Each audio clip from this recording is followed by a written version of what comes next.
In this segment, I want to talk about sort of the implications, and I want to try and tie together in this last segment of this lecture, I want to tie together some of the themes and the threads that I've sort of handed out to you along the way earlier in this lecture. That's really what lecturing is all about. It's about taking pieces and trying to ultimately use them as evidence, bring them together into a whole, a consistent or coherent picture, an argument even, if you will. Two major events I want to focus on. An event may not be quite the right word, but certainly one event, which is the Cuban Missile Crisis, is going to take center stage in this segment of the lecture. It is, in essence, the height of the Cold War, the point, although there will be other points of great danger, it's the point at which the U.S. and the Soviet Union perhaps come closest to mutually assured destruction. But we'll also have, in this last segment, a little time to talk about Vietnam and the origins of American intervention and American participation in the affairs of Southeast Asia. To start out, let me talk a bit about the Cuban Missile Crisis. I've said this was the height, the very crescendo of the Cold War, and it goes back to Cuba. On the one hand, the United States under Kennedy had been humiliated. Kennedy's personality lent itself to strong, decisive, masculine, if you will, action.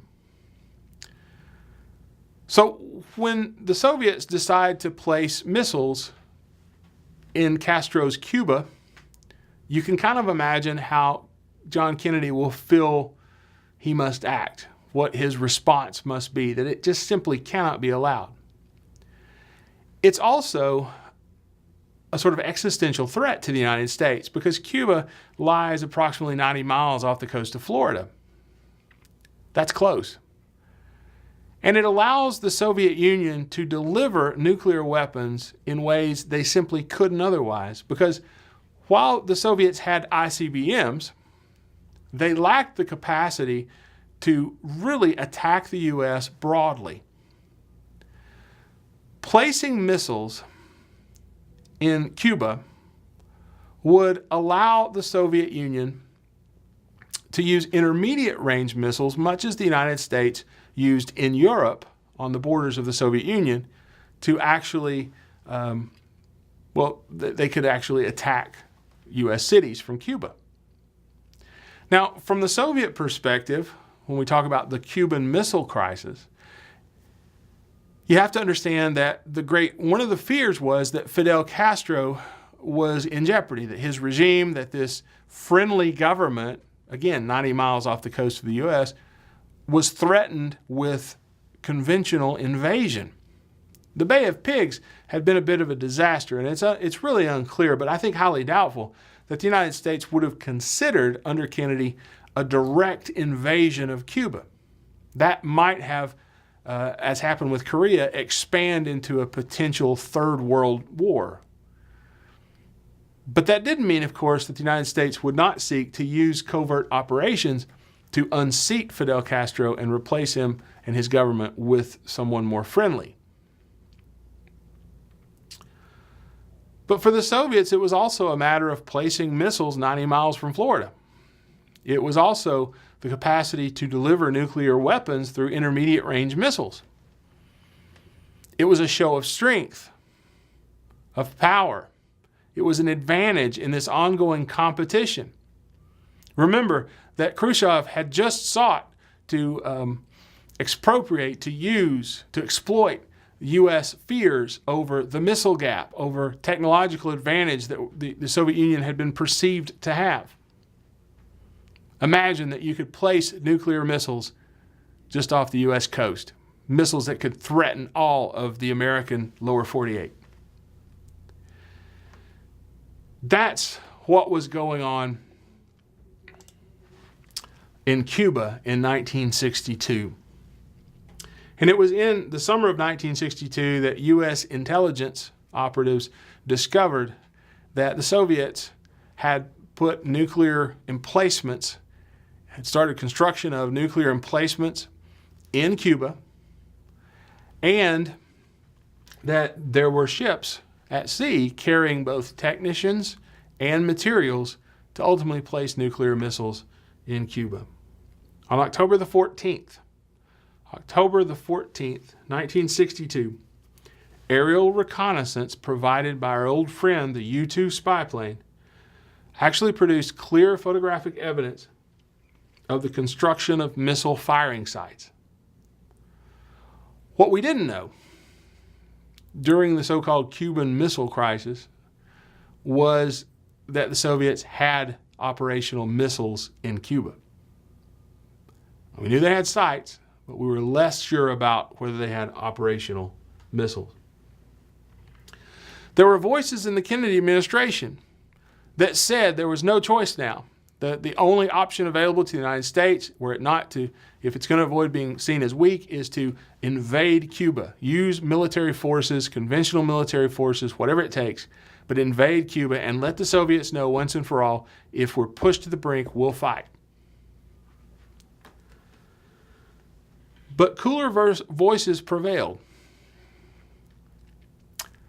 and convinced John Kennedy to react not with a clear demonstration of force, but with a blockade, a quarantine of the island of Cuba, to use the United States Navy to establish a perimeter around Cuba and to force the Soviet Union to take the next step. In essence, he threw the ball back into their court to let them determine what the next step would be.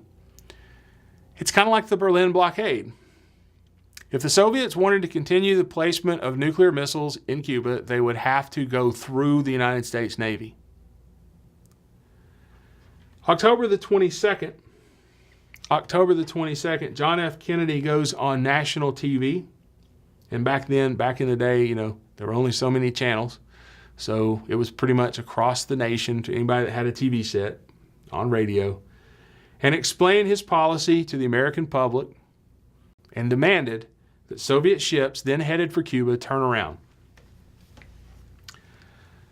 He explained as well that the United States military was going on full alert, that American bombers armed with nuclear weapons would take to the skies and would be on call 24 hours a day, so long as the crisis was ongoing, to deliver their payloads to the Soviet Union, to Cuba. Reserve American troops were called up, if needed, for the crisis of a nuclear disaster or potentially for the invasion of Cuba itself. I cannot stress enough the momentary sense among the American population, but not just in the U.S., but worldwide, of these few days in October. The sense that the world was imperiled with impending doom. The potential now existed. The crisis was here.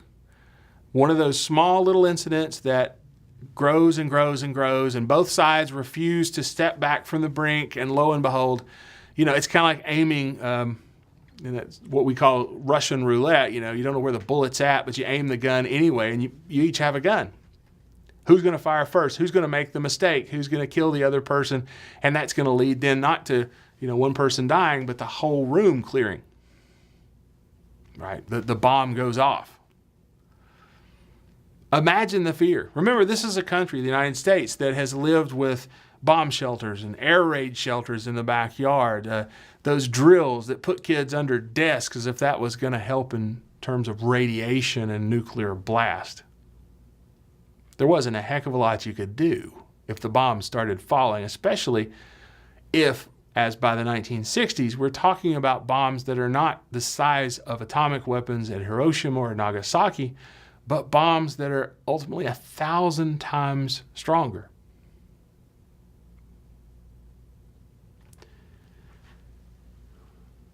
How's it going to end? Imagine the suspense as those Soviet ships moved closer to the American line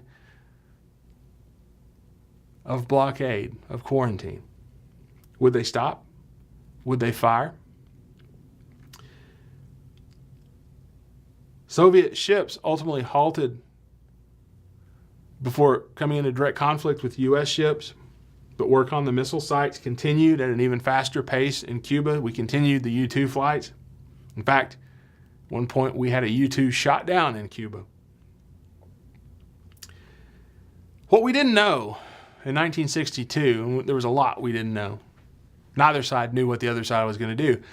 But what we didn't know until the fall of the Soviet Union, until those Soviet archives were launched, was just how close we really came. We didn't know the potential for Soviet submarines to use nuclear weapons. We didn't know how close one of those submarines had come to actually launching nuclear weapons against the United States Navy.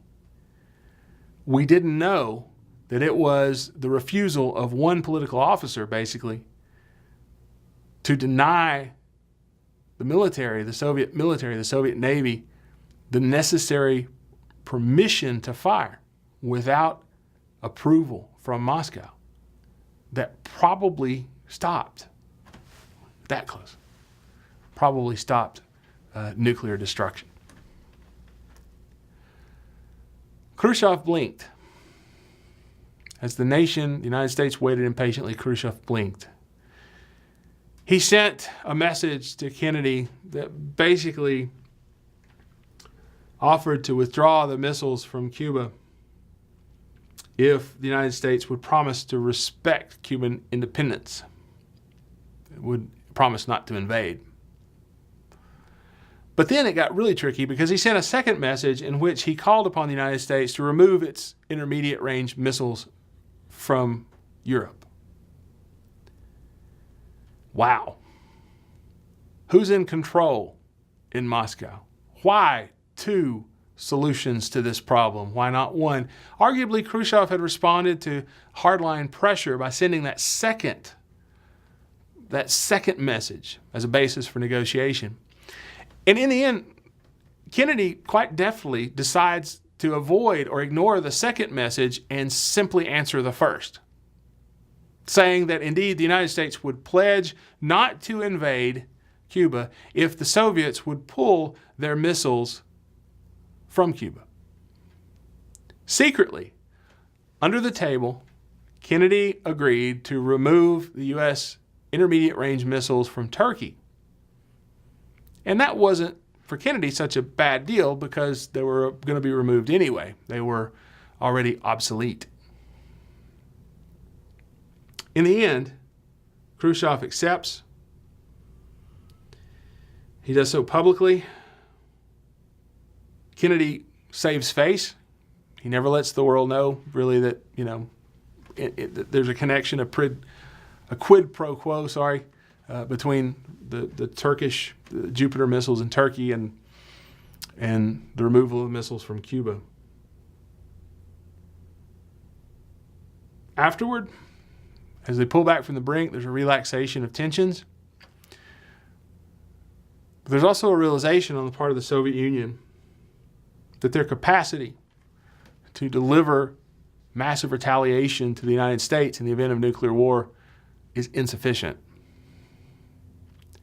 The only way Khrushchev can maintain face is really to begin pushing an arms buildup on the part of the Soviet Union, the development of new and better technologies and greater numbers of nuclear weapons. It's a matter of strength. I'm not going to take a lot of time with Vietnam. I'll leave that for the Vietnam lecture.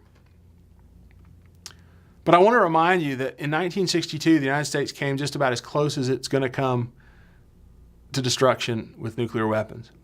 We existed for that brief period on the very brink of annihilation.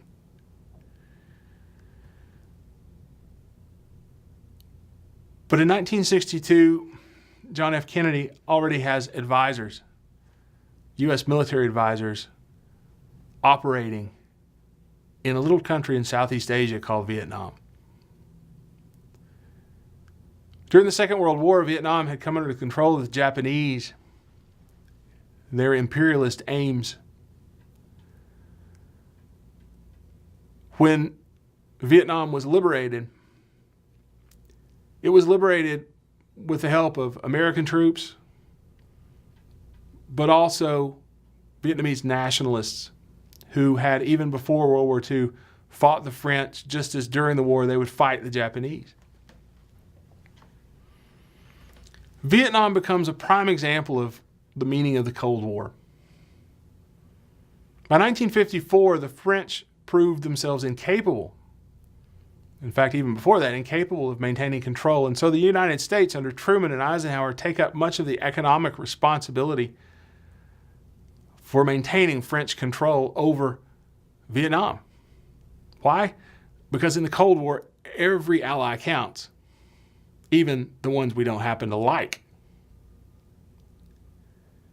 In the mid-1950s, Vietnam is divided once the French are expelled, much as Korea had been, between South and North, a North that was sort of pro-communist and a South that was quite dictatorial, but again, in the U.S. Western camp.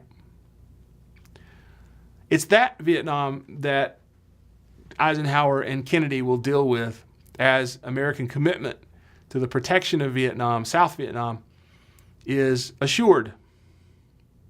The United States will encourage the South Vietnamese to reject elections that were designed to reunify the country. We do so in the 1950s. By 1962, John F. Kennedy is increasing the number of American advisors participating in protecting or defending South Vietnam from communism. It's all part of that larger Cold War effort. But you can also see how, in the wake of the Cuban Missile Crisis and the Bay of Pigs and the Suez Crisis, Kennedy is going to be reluctant to be seen as weak when it comes to Southeast Asia, weak when it comes to Vietnam. And by the time he's assassinated in 1963, he's already used covert operations, whether he was immediately aware of them or not, to assassinate the leader of South Vietnam and install a new government. Then Kennedy's assassinated. He was in process of increasing American involvement in Vietnam.